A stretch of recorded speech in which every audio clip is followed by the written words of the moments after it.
Манай бичлэгэнд ялаа орсон байна. Энэ ялаанд би Spirited Away гэдэг нэр өглөө. Сая миний хажуугаар Spirited Away нэс өнгөрлөө. Өнөөдөр бүгдээрээ Nice Guy syndrome талаар ярилцах болно. Энэ синдром нь одоо бусдын таашаалд нийцүүлэхийн тулд өөрийн хэрэгцээ хүсэл сонирхлыг орхидуулж бусдад хэтэрхий таалагдахыг эрмэлздэг хүн одоо ийм хүмүүсийг хэлсэн синдром байгаа. За тус синдромын талаар бол Dr. Robert Clover гэдэг хүн бол одоо No More Mr. Nice Guy гэсэн ном бичсэн байдаг. Энэ бол монгол дээр байхгүй, англи дээрээс манай ментор бол Америкаас авчирч надад уншуулж ирсэн. Тэгээд энийг бол одоо олон ирчүүдэд уншуулах хэрэгтэй, мэдэх хэрэгтэй гэсэн үднээс энэхүү видео хийж байна.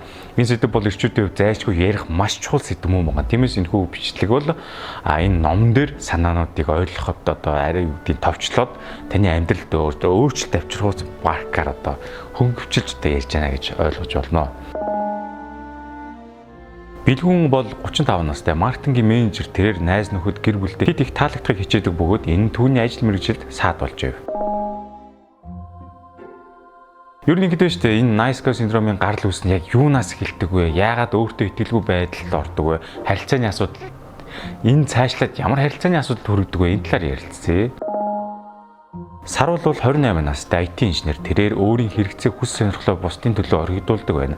Энэ түүний хувийн харилцаанд саадулж өөртөө итгэлгүй болгож байна. За тэгэхэд энэ талаар та бүхэн дэлгэрэнгүй мэдхийг хүсчээвэл видеого дуустал хамтаагаарай, хэрэгтэй шүү гоё. Nice Guy syndrome-ийн гарал үүс нь бол бага наснд эцэг их гэр бүлийн харилцаа болон нийгмийн нөлөөллөөс үүдэн бий болдог.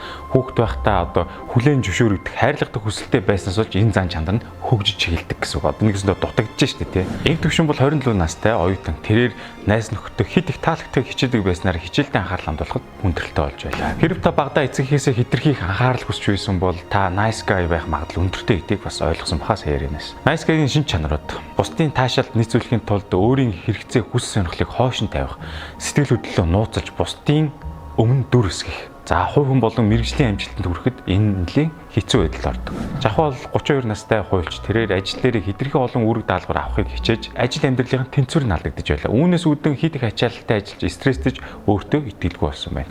Эдгээр шин чанарууд нь танд ажиглагдаж байна уу? Тэгвэл та одоо Nice Guy syndrome-тэй байж магадгүй маа. Гэхдээ хэтэрхийг санаа зовох хэрэггүй дээ. Үүнийг одоо даван туулах арга замууд мэдээж бий. Nice Guy хүмүүс яагаад хүссэн зүйлдээ хүрч чаддаг вэ?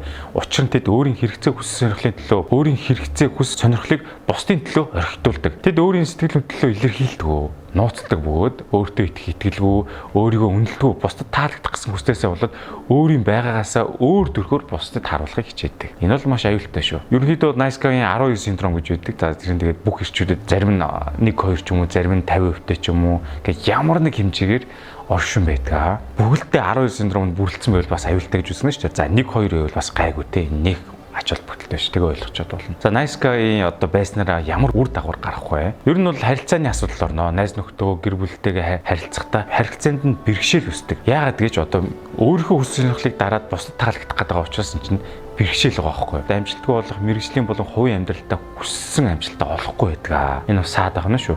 Өөртөө итгэдэггүй болох өөрийгөө үнэлэх үнэлэмж маш ихээр буурдаг байна. Сэтгэл хөдлөлөө нууцлдаг, өөрсдийн сэтгэл хөдлөлөө илэрхийлэхгүй нууцлаад харч одоо ямар л ойлог байв шүү дээ. Дотор нь бугаалаа шүү. Өөртөө итгэлээ алдснаар тэгээ өөрийгөө үнэлдэггүй болох юм байна. Жохон одоо тий. Би л ийм шүү дээ гэсэн тийм өөрийгөө доош нээх хэсэг нэлээд гарна гэсэн. За бас хит их дүр эсгэх байдал харагдсан байна. Тэд бусдад таалагдахын тулд одоо өөрийгөө үндсэн байгаа унган зан чанараа дарж шал өөр дүр эсгэж явдаг гэсэн үг. Энэ бол аюултай. Оюун бол 28 настай дунд сургуулийн багш. Тэрээр сурагчдад эцэг эхчүүд болон хамт ажиллагчдаа хэтэрхий их таалагдахыг хичээж өөрийн санаа бодлоо илэрхийлэхээс зайлсхийдэг.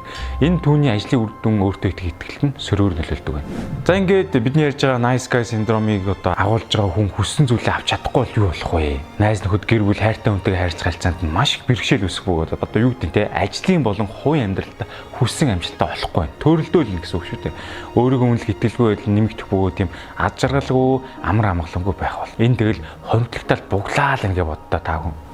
За түрүү би дээрээс Nice Guy-ийн 12 синдром байдгаа гэсэн. Энэ бол эрэгтэй хүн болгонд ямар нэг хэмжээгээр байдгаа. Одоо тэр нь автогоос нь, ээжтэйгөөс нь те харилцдаггүйс нь гэдэг энэ олон зүйлээс хамаарж байгаа. За энэ асуудал тэднийг одоо хүснээр амьдрахад бол маш том саад болдог байна. Та бүхэн саяын өмнөх ярианаас бол Nice Guy syndrome-ыг ямар хор өвчгтэй гэдэг бол нэлээсээ ойлгосон байна. Харин одоо Үүнийг хэрхэн даван туулах талаар ярилцъя. Nice guy-уудын хамгийн том хүсэл бол бусдаас хүлээн зөвшөөрөгдөх хайрлах хүсэл юм. Энэ унган багаасаа яаж өссөн гэдэгтэй холбоотой байгаа шүү дээ. Тэд бол одоо амар амгалан амьдрахыг, сөрөг сэтгэл хөдлөлийг багасгаж аж аргалтай амьдрахыг бол маш ихээр хүсдэг. Дотоод үн шүү дээ. Найз нөхөд гэр бүл хайртай хүнтэйгээ эрүүл бат бөх харилцаатай байхыг. За тэгээд хувийн болоод ажил амьдралдаа бол амжилт гарахыг мэдээж хэрэг хүн л юм чи хүссэн шүү дээ. Тэгтэл одоо nice guy syndrome маань саадлаад байна. За тэгээд даван туулах арга зам гэх юм бол өөрийгөө таньж мэдэж өөрийн хэрэгцээ хүсэл сонирхлыг одоо тодорхойлж тэдгэрийг бусд илэрхийлж сурах нь хамгийн чухал гамаа. Илэрхийлэх юм шүү дээ өөрийгөө. За тэгээд бусдад хитрхи таалагдахгүй байхыг одоо хичээж өөрийн хязгаарыг тодорхойлох нь. Одоо бид нэг англиар ном уншихаар set boundary гэж ярьдаг. Тэгээд энийг хэлээд байгаа шүү. Хувийн болон одоо ажил амьдралдаа эрсдэл гаргаж өөртөө итгэлтэй байхын итгэлийг нэмэгдүүлж авах нь шүү дээ бас тий. Бас зөрөгтэй алхмуудыг хийн гэсэн үг. Хин нэгнээс хараат тус.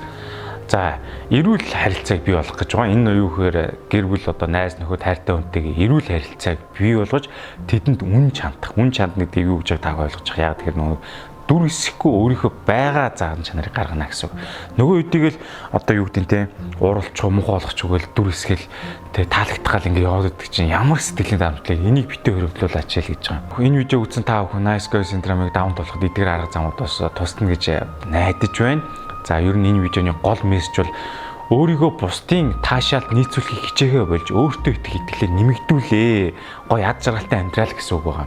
Эцэст нь хэрвээ та болон таны ойр дотны хин нэгэнд эдгээр шинж тэмдгүүд дээр ирсэн шинж тэмдгүүдийн алиг нь илэрч байх юм бол nice guy syndrome-ыг одоо зөв танин мэдээд зөвөр одоо өөрийгөө илэрхийлж зөв ойлголцож үүнийг даван туулах хэрэгтэй. Ингэснээр одоо эрүүл харилцаа бий болж өөртөө итгэх итгэлээ нэмэгдүүлэхэд маш ихээр туслах болно. Хэрвээ та өөрийгөө nice guy гэж боддог бол энэ бичлэг бол танд туслана гэж бодож байна. Тэгээд өөртөө итгэлээ нэмэгдүүлж аж аргалтай амьдрахад баг гэж гис нэмэр болно шүү. Эрэгтэй хүн болгонд энэ nice guy шинж синдром байгаа. Яг энэ юунаас үүдэлтэй вэ гэхээр одоо манай нийгмийн л байгаа байдал байна.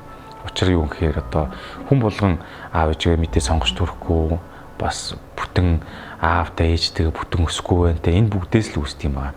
Тэгээд бичлэгийн хамгийн ихэнд хэлсэн та хүн бодоорой.